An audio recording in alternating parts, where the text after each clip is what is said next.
रात को बड़े भारी दिल के साथ अपनी बेटी को रुखसत किया था। एक माँ के लिए सब कितना मुश्किल था ये कोई भी समझ सकता है, वो भी तब जब वो माँ भी दुनिया में अकेली हो। मैं एक बेवा खातून थी, मेरी एक इकलौती बेटी थी जिसको मैंने बड़ी मुश्किल से एक बहुत ही बड़े फैसले के साथ रुखसत की थी। अब सुबह इसके घर नाश्ता लेकर जाना था, लेकिन दिल बिल्कुल खाली था। कैसे अपनी बेटी से नजर मिलाऊंगी, कैसे इसकी जिंदगी बर्बाद होते देखूंगी। वैसे अभी तक तो इसकी जिंदगी बर्बाद हो ही चुकी होगी, यही सोचती हुई घर से निकली थी। जब इसके घर पहुंची तो सामने का मंजर देखकर हैरान रह गई। हाथों में जो सामान था वो भी जमीन पर गिर गया, क्योंकि मेरी बेटी जमीन पर बैठी थी और दोनों हाथों से एक अजीब सा काम कर रही थी। मैं इसे रोकने की बहुत कोशिश की, लेकिन वो रुकी नहीं रही थी। ऐसे लगता था कि जैसे पागल हो गई। अच्छी भली बेटी रुखसत की थी, पता नहीं इसको क्या हो गया था। मैं इसके शौहर को तलाश करने लगी। मैंने कहा कि कहाँ है तेरा शौहर, क्या उसने तुझे कहा ये सब करने के लिए? तू ये क्या कर रही है, क्यों इस तरह की हरकतें कर रही है? एक ही रात में पागल हो गई है क्या? लेकिन वो मेरी बात ही नहीं सुन रही थी। मैंने इसके शौहर को तलाश किया तो वो कमरे में बैठा था। जब मैंने इसको देखा तो मैं मजीद हैरान रह गई, क्योंकि वो भी मेरी बेटी की तरह दोनों हाथों से अपना। मैं एक बेवा खातून थी, मेरा नाम नजमा है और मेरी एक ही बेटी थी जिसका नाम सलमा था। मेरी जिंदगी ये काम से मुतवासित तबके की जिंदगी थी। हम जॉइंट फैमिली में रहते थे, लेकिन हमारे पोर्शन अलग थे। घर तो एक ही था, मगर सबके कमरे, बावर्ची खाने और दीगर जरूरियात के लिए मुख्तलिफ जगह अलग थी। हाँ, सहन और छत सबके लिए मुश्तरक थे, और यही वजह थी कि घर में होने वाली हर छोटी बड़ी बात सब तक फौरन पहुंच जाती थी। घर के माहौल की अपनी एक खास नवियत थी। मेरी 2 देवरानियां थी और एक जेठानी। इन सब की अपनी अपनी औलादें भी, जिनमें बेटे और बेटियां शामिल थे। सभी बच्चे एक साथ इसी घर में पलकर जवान हुए थे। वो सहन में खेलते, छत पर धूप में बैठे और ईद की चांद रातों पर हंसी मजाक करते। ये कहना गलत ना होगा कि ये घर एक छोटे से गांव जैसा था, जहाँ हर फर्द दूसरे की जिंदगी का हिस्सा बने बगैर रह ही नहीं सकता था। मेरी अपनी जिंदगी इस घर में थोड़ी मुख्तलिफ थी। मैं कॉलेज में पढ़ती थी और यही मेरी जिंदगी का सबसे बड़ा सहारा था। मेरे शौहर के इंतकाल के बाद मैंने अपनी बेटी सलमा की परवरिश को अपनी जिंदगी का मकसद बना लिया था। वो मेरी दुनिया थी। मैंने हमेशा इसे वो सब कुछ देने की कोशिश की जो एक माँ अपने बच्चे के लिए चाहती है। सलमा ज़हीन थी, खूबसूरत थी और सबसे बड़ी बात यह कि वो मेरे दुख दर्द को समझती थी। आजकल सलमा की पढ़ाई मुकम्मल हो चुकी थी और वो ज्यादा वक्त घर पर ही गुजारती थी। ये बात मुझे बेहद परेशान करती थी। घर के माहौल में ज्यादा वक्त गुजारने का मतलब था कि वो रोजाना छोटी मोटी बातों और लोगों की छती हुई नजरों का सामना करें। जॉइंट फैमिली में जिंदगी जीना आसान नहीं होता, खास तौर पर जब आप बेवा हो और आपकी एक ही बेटी हो। हर छोटी बात को बढ़ा चढ़ाकर बयान करने वाले लोग यहाँ मौजूद थे। मैं चाहती थी कि जल्द जल्द सलमा की शादी हो जाए, ताकि वो अपनी जिंदगी की एक नए बाब का आगाज कर सके। मेरी देवरानी और जेठानी सभी अपने बच्चों के रिश्तों के बारे में छह मुगियां करती रहती थी, लेकिन बहन, जब बात मेरी बेटी की होती तो लोग कुछ ज्यादा ही दिलचस्पी लेते। इनके सवालात भी तो हमदर्दी के पर्दे में लपटे होते और कभी सीधे वार की तरह महसूस होते। नजमा बाजी सलमा का रिश्ता कब तय करेंगी? बेवा का बोझ बेटी की शादी के बगैर कहाँ हल्का होता है। जैसे जुमले दिल में कांटे की तरह चुभते थे। लेकिन मेरी बेटी सलमा ने हमेशा अपने रवैये से मुझे सहारा दिया। वो मुझे कहती, अम्मी आप फिक्र ना करें, सब कुछ वक्त पर होगा। मैं इसकी बातों से तसल्ली तो पा लेती, लेकिन दिल के अंदर एक अजीब सी बेचैनी रहती थी। सलमा के लिए एक अच्छा रिश्ता तलाश करना मेरे लिए सबसे बड़ी जिम्मेदारी थी, और ये सोच के कहीं वो इस माहौल में बंद ना हो जाए मुझे रातों को जगा देती थी। मैंने कई बार सोचा कि किसी रिश्तेदार से बात करूं, लेकिन हर बार मुझे ये खौफ लाहक हो जाता कि शायद मेरी बात को ठीक से समझा ना जाए। घर की खवातीन में किसी से भी कुछ कहना ऐसा ही था जैसे अपनी कमजोरी सबके सामने रख देना। सलमा की खुशियों की तलाश मेरा सबसे बड़ा ख्वाब था। मैं चाहती थी कि वो एक ऐसी जिंदगी गुजारे जहां इसे अपनी मर्जी से जीने का मौका मिले, लेकिन क्या यह सब मेरे लिए इतना आसान होगा? मेरी बेटी सलमा बेहद खूबसूरत थी। इसकी रंगत चमकता हुआ गुलाबी रंग लिए हुए थी। आंखें बड़ी बड़ी और भूरी थी और वो दुबली पतली थी, जैसे कुदरत ने इसे खास मोहब्बत से बनाया हो। जब वो किसी कमरे में दाखिल होती तो वो लोगों की निगाहें खुद ब खुद इसकी तरफ उठ जाती। वो सादगी की मूरत थी, लेकिन इसका सरापा हर वक्त चमकता रहता था। दूसरी तरफ मेरे घर के दीगर खवातीन, यानी मेरी देवरानियां और जेठानी, भारी भरकम वजूद रखती थी। इनकी बेटियां भी इनकी तरह थी और वो अपनी बेटियों को खूबसूरत और पतला करने के जद्दोजहद में मसरूफ रहती थी। घर की ये खवातीन अजीब अजीब तरीके आजमाती रहती थी, कभी किसी पीर बाबा की तो कभी अपनी बेटियों को हुक्म देती कि पूरे घर में पोछा लगाया करें ताकि इनका वजन कम हो। लेकिन इन सब कोशिशों के बावजूद इनकी बेटियां वैसी की वैसी थी। इन खवातीन के बीच मेरी सलमा हमेशा नुमाया नजर आती थी और शायद यही बात इन्हें अक्सर चुभती थी। मेरी जेठानी ने अपनी एक बेटी का रिश्ता तय किया था, लेकिन इसका शौहर ऐसा बदसूरत था कि अगर कोई इसे देख लेता तो दोबारा इसके पास बैठने का दिल ना करे। इसके बावजूद मेरी जेठानी हमेशा ये कहती कि मर्द की शक्ल नहीं देखी जाती बल्कि इसकी कमाई देखी जाती है, और वो लड़का वाकई अमीर था। मैंने दिल ही दिल में सोचा कि वो अपनी बेटी की बदसूरती को छुपाने के लिए ये फलसफा बयान करती रहती हैं, लेकिन मेरी ख्वाहिश बिल्कुल मुख्तलिफ थी। मैं चाहती थी कि मेरी बेटी एक खूबसूरत और शरीफ लड़के के साथ एक खुशहाल जिंदगी गुजारे, ऐसा लड़का जो न सिर्फ ज़ाहिरी खूबसूरती में इसके बराबर हो बल्कि अखलाक में भी इसका हम पला हो। लेकिन हकीकत ये थी कि मैं एक बेवा खातून थी और मेरी हैसियत महदूद थी। लोग अक्सर सवाल उठाते कि जिस लड़की के सर पर बाप का साया ना हो इसकी तरबियत कैसी होगी। ये सवाल मेरे दिल को जख्मी कर देता था। मैंने अपनी बेटी की परवरिश में कोई कसर नहीं छोड़ी थी, लेकिन माशरे की नजरें हमें शक व शबा से भरी हुई थी। मैंने फैसला किया कि अब वक्त आ गया है कि सलमा के लिए एक मुनासिब रिश्ता तलाश किया जाए, लेकिन मेरे दिन के अक्सर घंटे कॉलेज की जिम्मेदारियों और घर के कामों में गुजर जाते थे। इसलिए मैंने रिश्ता तलाश करने के लिए एक औरत की मदद ली जो रिश्ते करवाने का काम करती थी। यह औरत तजुर्बाकार थी और इसके पास बहुत सी फैमिलीज की मालूमात थी। चंद दिनों के बाद इसने मुझे एक बहुत अच्छे रिश्ते के बारे में बताया। इस लड़के का नाम शहजाद था और इसकी खूबसूरती के बारे में सुनकर मुझे हैरत हुई। वो वाकई मेरी बेटी के मुकाबले का था।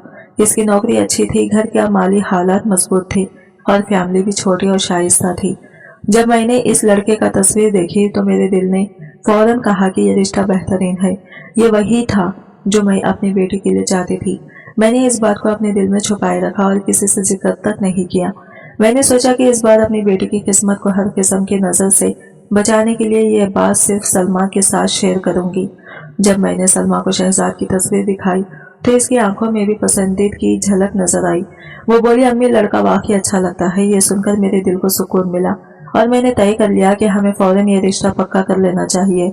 हमने अगले ही दिन शहजाद के घर वालों से मुलाकात की। वो लोग निहायत खुश इखलाक और मोहब्बत करने वाले निकले। उन्होंने हमें अपनी फैमिली के बारे में बताया और इनकी बातों से साफ जाहिर था कि वो लोग दियानतदार और नेक दिल हैं। मैंने इनसे सलमा का जिक्र किया और कहा कि हम भी इस रिश्ते के लिए तैयार हैं। उन्होंने हमारी बात कबूल कर ली और इसी वक्त शादी की तारीख तय करने की बात करने लगे। ये सब कुछ मेरे लिए किसी ख्वाब से कम न था। मैंने रिश्ता तय होने के बाद किसी को इस बारे में खबर नहीं होने दी। मेरे दिल में एक ही खौफ था, कहीं कोई नजर न लगा दे। शादी की रस्म तय होने के बाद जब वो लोग हमारे घर रस्म के लिए आए तो मेरे रिश्तेदारों को इस बात का इल्म हुआ। इस वक्त सबके चेहरों पर हैरत और कुछ के दिलों में जलन वाजा नजर आई। मेरी देवरानी और जेठानी हैरत ज्यादा थी। किसी ने कहा, नजमा बाजी आपने तो रातों रात बड़ा तीर मार लिया, इतना अच्छा रिश्ता मिल गया। मैंने मुस्कुराते हुए जवाब दिया, अल्लाह का शुक्र है, सलमा के नसीब अच्छे करे। ये रिश्ता मेरे लिए एक कामयाबी थी। मेरे दिल से एक बड़ा बोझ उतर गया था। लेकिन एक मसला यह था कि शहजाद के घर वाले चाहते थे कि शादी जल्दी हो। उन्होंने हमें 2 हफ्ते बाद शादी की तारीख दी और मैंने फौरी तौर पर यह बात कबूल कर ली। मेरी बेटी की खुशियों के लिए ये सब करना जरूरी था। मैं अपने रिश्तेदारों की नजर से बहुत ज्यादा खौफजदा थी। मुझे पता था कि इन लोगों की नजर बहुत तेज थी और हसद से भरी हुई थी। सलमा का रिश्ता वाकई बहुत अच्छा था। आज के दौर में ऐसे रिश्ते मिलना मुश्किल होता जा रहा है। लड़कियां ज्यादा हैं और लड़के कम, और जो लड़के मौजूद हैं इनमें या तो शक्ल सूरत की कमी है या इनके पास अच्छी नौकरी नहीं होती, और अगर कोई लड़का अच्छी नौकरी वाला हो तो इसकी उम्र ज्यादा हो चुकी होती है। ऐसे में शहजाद जैसा खूबसूरत तालीम याफ्ता और अच्छी नौकरी वाला लड़का मिल जाना किसी नेमत से कम नहीं था। मैंने इस नेमत को महफूज रखने के लिए बहुत सदका व खैरात किया। रोजाना चुपके से किसी न किसी जरूरतमंद को खाना या पैसे दे देती। मैंने मस्जिद में भी कुछ पैसे जमा करवाए ताकि अल्लाह मेरी बेटी की खुशियों को बरकरार रखे। लेकिन दिल के किसी कोने में एक अजीब सा खौफ बैठा हुआ था। किस्मत की बाजी कब पलट जाए कोई नहीं जानता। शायद ये सब मेरी आजमाइश थी। शादी की तैयारियां जोरों शोर से जारी थी, लेकिन हकीकत ये थी कि मैं अकेली थी। मेरे पास कोई ऐसा न था जो मेरी मदद करता। मेरी देवरानियां और जेठानी न सिर्फ अलग थी बल्कि इनकी जबानें भी तेज थी। वो तो अपनी जलन में मेरा मजाक उड़ाने के बहाने तलाश करती रहती थी। मैंने इनसे मदद मांगने का कभी सोचा भी नहीं। ऐसे वक्त में सिर्फ एक शख्स था जो मेरे लिए आगे पीछे भाग रहा था और वो था मंजूर। हमारे घर के सामने सब्जी का ठेला लगाया करता था और रात को रिक्शा चलाया करता था। ये रिक्शा भी मैंने ही इसके लिए खरीदा था। मंजूर एक यतीम लड़का था जिसकी जिंदगी में बचपन से ही मुश्किलात थी। जब मैंने देखा कि वो मेहनती और ईमानदार है तो मैंने इसकी मदद करने का फैसला किया था। मैंने अपनी जमा पूंजी से इसके लिए एक रिक्शा खरीद दिया ताकि वो अपनी जिंदगी बेहतर तरीके से गुजार सके। इसका वादा था कि वो मुझे रोजाना रिक्शे की आमदनी से एक हिस्सा देगा और वो हमेशा अपने वादे का पाबंद रहा। मंजूर मुझे हमेशा अम्मी कहकर पुकारता था। इसके लिए मैं सिर्फ एक महसन नहीं थी बल्कि माँ जैसी थी। वो अक्सर कहता, अम्मी आपने जो मेरे लिए किया वो मेरी अपनी माँ भी ना कर पाती अगर जिंदा होती। कि इसकी बातें मेरे दिल को सुकून देती थी। वो अपनी उम्र में मेरी बेटी का हम उम्र था, लेकिन इसकी अकल और समझदारी उम्र से कहीं ज्यादा थी।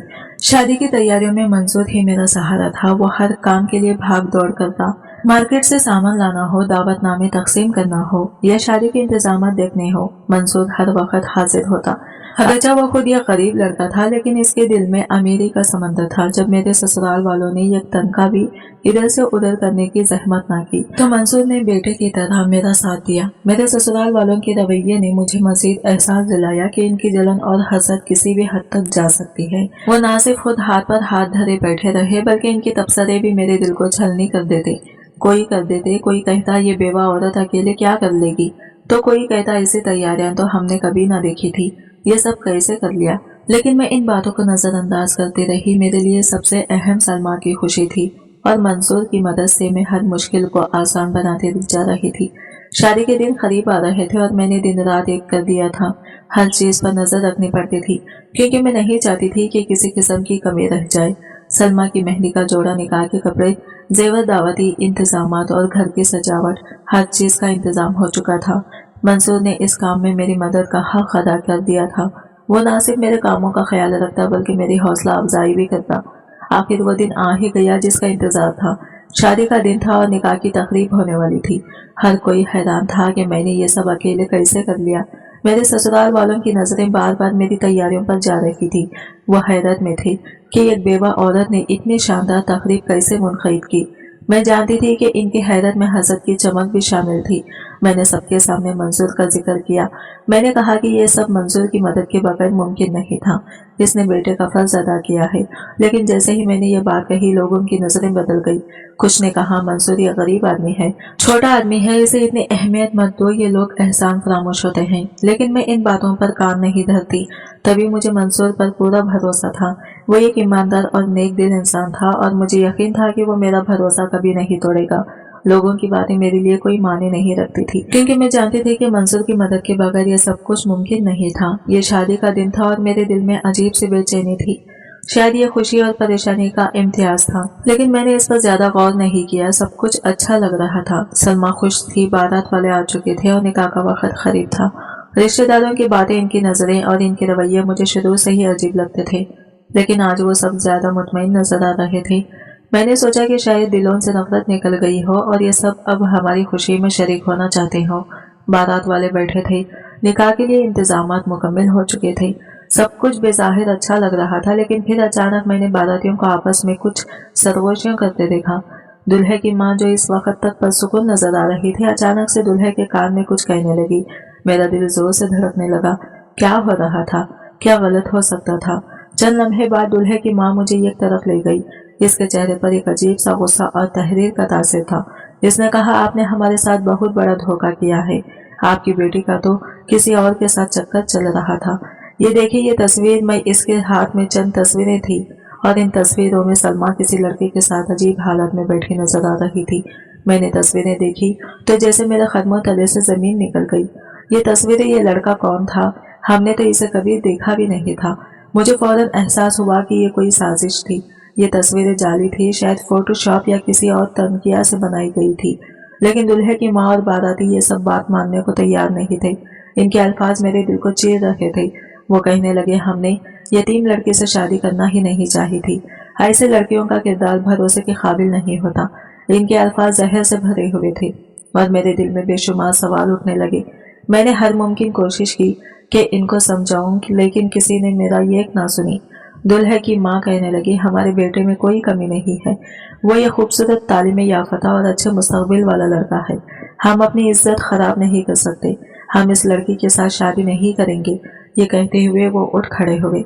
मेरे दिल में एक तूफान बरपा था। मैंने इनके आगे हाथ जोड़े, इन्हें समझाने की कोशिश की, लेकिन वो अपनी बात पर अड़े रहे। बारात वापस लौट गई। बारात के लौटते ही मेरे दिल में एक अजीब सी बेबसी छा गई। मेरी आंखों के सामने मेरी बेटी का मुस्तकबिल टूटता हुआ नजर आ रहा था। अगर आज सलमा का निकाह ना होता तो फिर इसके लिए कोई अच्छा रिश्ता कभी ना आता। मैंने अपने आंसू पोंछे और अल्लाह से दुआ मांगने लगी कि कोई रास्ता दिखा दे। इस लम्हे मंसूर मेरे करीब आया। वो जानता था कि मेरे दिल पर क्या गुजर रही है। इसने कहा, अम्मी आप फिक्र ना करें, अल्लाह सब ठीक करेगा। लेकिन मेरी बेबसी के आंसू थमने का नाम नहीं ले रहे थे। मैंने मंसूर की तरफ देखा और मेरे दिल में एक अजीब सा ख्याल आया। मैंने कहा, मंसूर क्या तुम मेरी बेटी से निकाह करोगे? मंसूर ने हैरत से मेरी तरफ देखा। वो कहने लगा, अम्मी आप क्या कह रही हैं? ये कैसे मुमकिन है?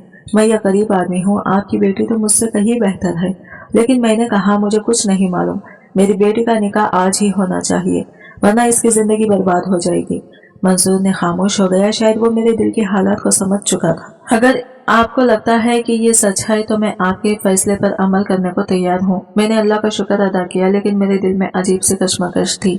मैंने सलमा को बुलाकर इससे बात की, लेकिन वो इस फैसले से खुश नहीं थी। वो कहने लगी, अम्मी ये क्या कह रही हैं? मैं मंसूर से शादी नहीं कर सकती। लेकिन मैंने इसकी एक ना सुनी। मैंने कहा, अब तेरे लिए और कोई रास्ता नहीं बचा। निकाह का इंतजाम कर दिया गया। मंसूर और सलमा का निकाह सादगी से हो गया। बारातियों के चले जाने के बाद जो खामोशी थी वो अब मेरे आंसुओं से भर गई थी। मैंने अपनी बेटी को रुखसत किया और इस वक्त मेरे दिल में सिर्फ एक ही सवाल था, या अल्लाह ये सब क्यों हुआ? इतनी खुशियों भरे दिन को किसकी नजर लग गई? मेरे रिश्तेदार जिन्होंने शायद ये सब कुछ करवाया था अब भी खुश थे। वो सोच रहे थे कि सलमा की शादी एक रिक्शा चलाने वाले गरीब आदमी से हो गई और इनकी नजर कामयाब हो गई। लेकिन इनकी खुशी भी देर पा न रही, क्योंकि सलमा का निकाह हो चुका था। इनके दिलों में छुपी हसद की आग शायद बुझ चुकी थी। लेकिन मेरे दिल में एक नया तूफान उठ चुका था। मैं कमरे में आकर फूट फूट कर रोने लगी। मैंने अल्लाह से सवाल किया, या अल्लाह ये सब क्यों हुआ? क्या गरीब होना इतनी बड़ी गुनाह है? मैं जानती हूँ कि मंसूर एक अच्छा इंसान है, लेकिन ये माशरा गरीब लोगों को कभी कबूल नहीं करता। यह ख्याल बार बार मेरे दिल को चीर रहा था कि मेरी बेटी जो ये खूबसूरत और तालीम याफ्ता लड़की थी, अब एक सब्जी फरोश और रिक्शा ड्राइवर की बीवी बन चुकी थी। क्या इसकी जिंदगी अब आसान होगी? क्या वो खुश रह सकेगी? मेरे दिल में खौफ और दुख के बादल छाए हुए थे, लेकिन मेरे पास और कोई रास्ता नहीं था। रात की तारीकी में मेरे दिल का दर्द और आंखों के आंसू बढ़ते जा रहे थे। ये शादी का दिन मेरी बेटी के लिए खुशियों का दिन होना चाहिए था, लेकिन ये दिन हमारी जिंदगी का सबसे बड़ा दुख लेकर आया था। मैंने सोचा था कि सलमा के नसीब में खुशियां लिखी होंगी, लेकिन आज जो हुआ इसने हमारे दिलों पर गहरे जख्म छोड़ दिए। बारात वापस जा चुकी थी और मेरी बेटी या गरीब सब्जी फरोश के साथ रुखसत हो चुकी थी। मेरे ससुराल वाले जो हमेशा से मेरे मुखालिफ थे, आज मेरे खिलाफ जहर उगल रहे थे। इसकी आवाजें मेरे कमरे तक साफ सुनाई दे रही थी। वो कह रहे थे, ये औरत गुनहगार है, जवानी में बेवा हो गई थी, लेकिन दोबारा शादी नहीं की, क्योंकि किसी मर्द के ख्वाबों में नहीं रहना चाहती थी। पता नहीं इसने क्या गुनाह किए होंगे जो इसके साथ ये सब हुआ। इनकी जबान से निकलने वाले अल्फाज मेरे दिल पर खंजर की तरह वार कर रहे थे। वो सलमा के किरदार पर भी सवाल उठाने लगे थे। कहने लगे, इतनी खूबसूरत लड़की हो और कोई इल्जाम न लगे, ये कैसे मुमकिन है? जो बारात वापस गई, इसकी वजह कुछ न कुछ जरूर होगी। माँ बेटी का मामला मशकूक लगता है। मेरे दिल में गुस्सा और बेबसी की आग जल रही थी, लेकिन मैं इन लोगों के सामने कुछ भी कहने के काबिल नहीं थी।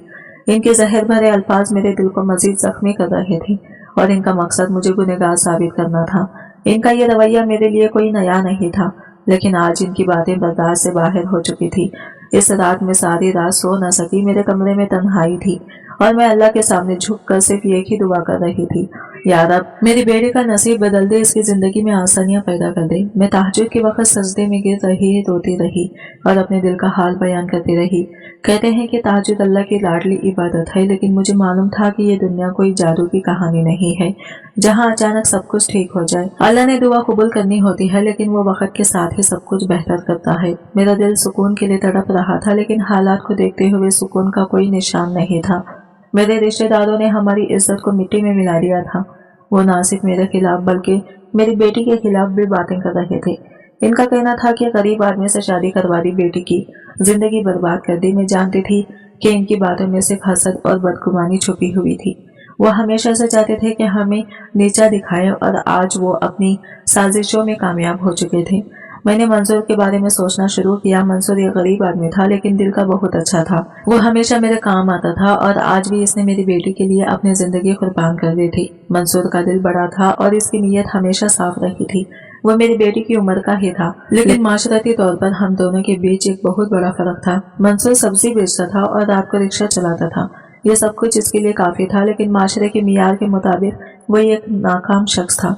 वो खूबसूरत तो था लेकिन गुर्बत की वजह से लोग इसकी शक्ल और सूरत को नजरअंदाज कर देते थे। मैंने हमेशा यही सुना था कि गरीब होना आज के माशरे में सबसे बड़ी बुराई है। मंसूर की गुर्बत इसकी सबसे बड़ी कमजोरी थी और ये कमजोरी हमारी जिंदगियों पर भी असर डाल रही थी। मेरा दिल अपनी बेटी के लिए परेशान था। सलमा एक खूबसूरत तालीम याफ्ता और बाइसलाहियत लड़की थी। मैंने इसीलिए हमेशा बड़े ख्वाब देखे थे, लेकिन आज वो ख्वाब टूट चुके थे। मैं जानती थी कि मंसूर एक अच्छा इंसान है, लेकिन मेरी बेटी के लिए जिंदगी आसान नहीं होने वाली थी। इसने एक सब्जी फरोश और रिक्शा चलाने वाले लड़के से शादी कर ली थी और इस माशरे में ये शादी हमेशा तनकीद का निशाना बनेगी। मेरी बेटी ने अपनी जिंदगी का ये इस नए सफर को कबूल कर लिया था, लेकिन मैं जानती थी कि वो दिल से खुश नहीं थी। वो हमेशा से ये खूबसूरत और खुशहाल जिंदगी का ख्वाब देखती आई थी, लेकिन आज इसके नसीब ने इसे ये कैसी जिंदगी दी थी जहाँ खुशियाँ बहुत मुश्किल से मिलती है। मैंने अल्लाह से दुआ की कि वो सलमा के दिल को सुकून दे और मंसूर के दिल में इतनी हिम्मत पैदा करे कि वो मेरी बेटी को खुश रख सके। मेरे दिल में बार बार ये ख्याल आ रहा था कि ये सब कुछ मेरे रिश्तेदारों का किया धरा था। वो हमेशा हमारी खुशियों से जलते थे और आज उन्होंने अपनी साजिश से हमारी खुशियों को मिट्टी में मिला दिया था। मैं सोच रही थी कि वो तस्वीरें किसने बनाई थी। वो कौन था जिसने इतनी नफरत के साथ हमारी जिंदगी को बर्बाद करने की कोशिश की। मेरे दिल में इनके लिए नफरत बढ़ती जा रही थी, लेकिन मैं जानती थी कि अल्लाह सब कुछ देख रहा है। वो इनके लिए बेहतरीन फैसला करेगा। मैंने फैसला किया कि अब इन लोगों की बातों को सुनने के बजाय अपनी बेटी के लिए दुआ करूंगी और इसकी जिंदगी को बेहतर बनाने की कोशिश करूंगी। रात गुजर गई और सुबह की रोशनी के साथ मेरे दिल में एक नई उम्मीद जाग उठी। मैंने तय कर लिया कि मैं अपनी बेटी और मंसूर के लिए एक नई जिंदगी की शुरुआत करूंगी। मैंने अल्लाह से दुआ की कि वो मेरी बेटी की नसीब को बदल दे और मंसूर को इतनी हिम्मत दे कि वो सलमा को वो खुशियां दे जो वो हमेशा से चाहती थी। जिंदगी में मुश्किलात आती हैं, लेकिन इन मुश्किलात को बर्दाश्त करना और आगे बढ़ना ही असल कामयाबी है। मैंने अपने आंसू पोंछे और अल्लाह पर यकीन रखते हुए एक नई शुरुआत के लिए तैयार हो गई। ये सोचकर भी परेशान थी कि सलमा पर क्या गुजर रही होगी। एक तरफ तो वो खुश थी कि एक अच्छे खूबरो और अमीर इंसान से इसकी शादी हो रही है और दूसरी तरफ मंसूर से इसकी शादी हो गई, जिसके बारे में इसने गलती से भी कभी ऐसा नहीं सोचा होगा। पर यह बात भी सच थी कि मेरे पास इतने पैसे नहीं थे कि मैं इनके हालात बदल सकती। मैं इनका थोड़ा बहुत साथ तो दे सकती थी, लेकिन पूरी तरह किस तरह मदद करती। क्या मैं अपनी बेटी और दामाद को यहाँ ले आती, इनको घर जमाई बना कर रखती, तो फिर तो ये लोग बातें कर करके दिन रात मेरा जीना हराम कर देती। इनको बातें करने का मौका मिल जाता कि घर दामाद मिल गया, और अगर यहाँ से सब कुछ छोड़कर चली जाती तो जो मेरा थोड़ा बहुत हिस्सा था वो भी मेरे हाथ से निकल जाता। ये लोग वैसे भी हिस्सा देने के मामले में पहले से ही बातें कर रहे थे। बेवा का तो इतना हिस्सा होता भी नहीं, लेकिन फिर भी मेरे शौहर की अच्छी भली जायदाद थी। अगर मुझे थोड़ा हिस्सा भी मिलता तो मेरे लिए काफी था। बहुत परेशान थी। सुबह सुबह नाश्ता खरीद कर बेटी के घर जा रही थी। जब रिश्तेदारों ने देख लिया तो कहने लगे कि और कौन सी रस्म हुई है जो ये रस्म करने जा रही हो। मैंने कहा कि बेटी है, मेरी नाश्ता तो मैंने ही लेकर जाना है, रस्म के लिए नहीं, अपने दिल की खुशी के लिए लेकर जा रही हूँ। वो कहने लगे कि हाँ, वैसे भी वो सब्जी वाला तो तुम्हारी बेटी को आलू प्याज से ज्यादा कुछ खिलाएगा नहीं, कम से कम इसको अच्छा नाश्ता ही करवा दो। इसके बाद तो इसने दाल रोटी ही खानी है। मुझे यह सब सुनकर बड़ा बुरा लग रहा था। मैंने कहा कि जो जिसके नसीब में होता है वो वही खाता है। अगर इसके नसीब में दाल रोटी है तो अल्लाह हक हलाल की खिलाए। मैंने ये बात जिस जेठानी को की थी, इसका बंदा गैर कानूनी काम करता था, इसलिए इसे मेरी ये बात बहुत बुरी लग गई, क्योंकि इसके घर में तो हक हलाल की कमाई नहीं आती थी, इसलिए इसकी जबान बंद हो गई। जवाब देने मुझे भी आते थे, लेकिन मैं अपनी तरबियत के हाथों चुप हो जाती थी। मैंने ये भी कह दिया कि जिसने भी मेरी बेटी का रिश्ता खराब किया और इसकी जिंदगी बर्बाद करने की कोशिश की है, अपनी औलाद में से पाएगी, अपनी औलाद को तड़पता हुआ देखेगी। ये बात सुनकर सबके मुंह रोने वाले हो निकल आए थे, क्योंकि वो सारे ही गुनहगार थे। इस दिन जब मैं मंसूर के घर पहुंची, मेरे दिल में अजीब सी बेचैनी थी। मेरी बेटी सलमा की शादी मंसूर से तो हुई ही थी, लेकिन इस जल्दबाजी में होने वाले फैसले के बाद ना मैंने इसके घर को सही से देखा था और ना ही वहाँ के हालात को परखने का वक्त मिला। मैं जानती थी कि मंसूर गरीब था, लेकिन इसका घर कैसा होगा ये सोचने की हिम्मत कभी ना की। आज जब मैं इसके घर पहुंची तो रास्ते भर एक ही सवाल मेरे जहन में गर्दिश कर रहा था, क्या मेरी बेटी यहाँ खुश होगी? मंसूर का घर वाकई गरीबी की तस्वीर पेश कर रहा था। बाहर से ही दीवारों की हालत देखकर अंदाजा हो रहा था कि घर कितना पुराना और खस्ता हाल होगा। अंदर दाखिल होते ही मुझे एक छोटा सा सहन नजर आया, जिसमें धूल उड़ रही थी और जमीन पर कई जगह जगह टूटी हुई थी। एक तरफ पुरानी लकड़ी की एक बेंच रखी थी, जो शायद बरसों से इस्तेमाल में थी। घर में दाखिल होने पर कमरा देखा, जिसमें बामुश्किल 2 लोग बैठ सकते थे। किचन के नाम पर एक कोने में एक छोटी सी शेल्फ लगी हुई थी, जहां चंद पुराने बर्तन रखे थे। बाथरूम की हालत का तो तस्वुर ही खौफनाक था। मैंने दिल ही दिल में अल्लाह का नाम लिया और सोचा, या अल्लाह, मेरी बेटी यहाँ कैसे जिंदगी गुजारेगी? मैं यह सब देखकर मजीद परेशान हो गई। मेरी बेटी जो कल तक सुहाने ख्वाब देख रही थी, आज इसकी जगह पर जिंदगी गुजारने के लिए मजबूर थी। मैं सोचती जा रही थी कि इसने रात कैसे गुजारी होगी, क्या वो सो भी पाई होगी या परेशानी में जागती रही होगी। ये सब सवाल मेरे जहन में बार बार आ रहे थे। जब मैं घर के अंदर दाखिल हुई तो जो मंजर मेरे सामने था, इसने मुझे दंग कर दिया। सलमा सहन के बीचों बीच बैठी हुई थी और अपने दोनों हाथों से जमीन खोद रही थी। इसके हाथ मिट्टी से भरे हुए थे, नाखूनों के नीचे मिट्टी जम चुकी थी और इसके कपड़े धूल में अटे हुए थे। इसके चेहरे पर एक अजीब सी बेचैनी और संजीदगी थी, जैसे वो किसी गहरी सोच में गुम हो। मैंने फौरन आवाज दी, सलमा, ये क्या कर रही हो? पागल हो गई हो क्या? लेकिन मेरी बात का इस पर कोई असर नहीं हुआ। वो मुसलसल जमीन खोदती रही, जैसे मेरे वजूद की कोई अहमियत ही ना हो। मैंने आगे बढ़कर इसके हाथ पकड़ने की कोशिश की, लेकिन इसके हाथ खरदरे और सख्त हो चुके थे। मैंने दोबारा पूछा, सलमा, ये क्या कर रही हो? मंसूर कहाँ है? मैंने जल्दी से चारों तरफ नजर दौड़ाई। मंसूर की रिक्शे की चाबी घर में रखी थी और इसकी सब्जी की रेहड़ी भी बाहर खड़ी थी, जिसका मतलब था कि वो कहीं बाहर नहीं गया था। लेकिन वो नजर क्यों नहीं आ रहा था? मैं कमरे की तरफ गई और जैसे ही दरवाजे के अंदर कदम रखा, मेरा दिल दहल गया। मंसूर भी जमीन पर झुका हुआ था और अपने हाथों से कमरे के कच्चे फर्श को खोद रहा था। इसके हाथ भी मिट्टी से भरे हुए थे और वो पूरी तवज्जो से जमीन खोदने में मसरूफ था। मैंने बुलंद आवाज में कहा, मंसूर, ये क्या कर रहे हो? पागल हो गए हो क्या? लेकिन इसने मेरी तरफ सर उठाकर देखा भी नहीं। इसकी नजरें जमीन पर गड़ी हुई थी। नेक्स्ट पार्ट देखने के लिए हमारे चैनल को सब्सक्राइब करें और वीडियो अच्छा लगा है तो लाइक शेयर जरूर कीजिएगा और हमारे चैनल को सब्सक्राइब करें। फ्रेंड्स, मिलते हैं अगले वीडियो के साथ, तब तक के लिए बाय बाय, टेक केयर, अल्लाह हाफिज।